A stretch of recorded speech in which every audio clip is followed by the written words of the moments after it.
Good evening again. This interview is with a friend of mine who's more than 60 years old. Her name is not being mentioned. And it's about relationships that are dealing with Spanish cultures. So I advised that I need to do an interview for this course and a video about Spanish culture and their ways of going about and dealing with friendship, dating, marriage, and family. Well, like she said Spanish cultures have some similarities and differences just like any other culture when it comes to those. Friendships, well, a friendship can mean different things. Just being close friends, going out, hanging out together. See that? I told her I hate doing this, but oh well. She said like some of the relationships, they can be complex and involved, whereas others are simple and casual. Some are brief and spontaneous, while others may last a lifetime. She said that they can be described by two friends that are more personal. They can describe them as being a common expression that refers to many different types of relationships. They can be seen as good friends, close friends, just friends. And those are also types that are used by Americans. Generally speaking, a friend is someone you know well, someone you like, and someone with whom you feel close, personal bond to.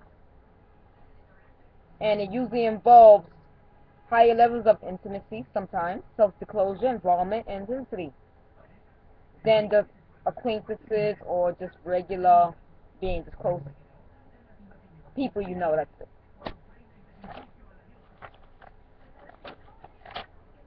Dating, she says, takes it on more seriously in Spanish culture, since dating the same person more than once signifies that you're being more interested in them, and it may suggest that later on the relationship might even be an engagement or marriage.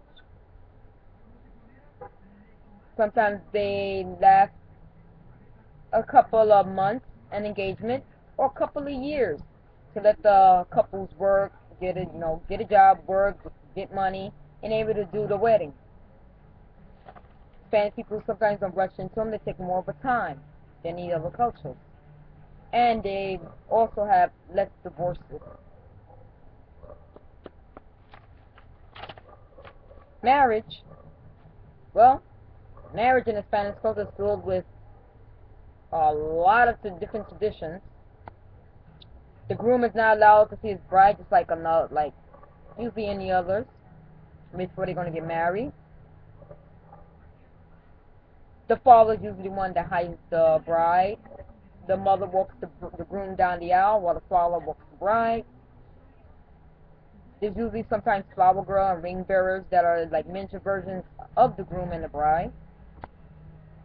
And one part of the ceremony, which is the most specific and most important in the Spanish culture, is the interchanging of 13 coins. Aha. That means it's to represent Jesus and the 12 apostles, which are blessed by the priest and are given to the bride with the groom's sense to care and support her throughout all life, with riches and without. That's part of a family's heritage. There's much more, but to make things short, when they get married, they usually have a mariachi band to sing, or at the church they'll go and have Spanish music, but instead of being a recording, it'll be a real band playing. And the food, they usually give parela, which is nice rice and beans and everything mixed together. Sometimes seafood or sangria. Sangria we know is a wine, which is the most used. So, once you get past the marriage, then they go down to the, how can I say it, the family part, which is very important, of course, like everybody else, and it's especially intended to be extended without a family. That means with a group of family. In Spanish culture, that means a lot to them. You gotta be not only the mother, father, the sister, the brother, the kids. They go for the grandkids. They go for the aunt, the uncles. Even people don't even live with you is always at the house. Not in mine, sorry. Not only is family made up of the individual members, like I said, it's the relationship that's between everybody. That's what makes up the Spanish culture's families here. The household is usually the mother, the father, and the kids. And sometimes just the mother and the kids. Even though divorce rate is more or lesser for Spanish cultures, but it does happen. Some things last, some things don't. My theory, with the Spanish culture, I learned that there's a lot of things that are way different. Over here, we use two last names, the father's last name and the mother's last name. We don't usually change our names when we get married. So my name is Melissa Silva Mack. My father's name is Silva, my mom's name is Mack. So I use Melissa Silva Mack. There's people that decide to put, if they're going to put down both parents' names or not. But usually on the birth certificate, you have to use both last names of your parents.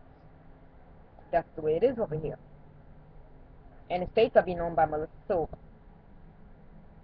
Also notice that over here, in the Spanish cultures, everything depends on how you are towards a person. If you want to see another person, you want to date them, well, you show yourself little by little, saying hi to them, showing that you're interested in them. Sometimes they take you for granted, sometimes you don't. You just gotta watch out who you speak to, and just take it on from there, and just hope for the best. Thank you.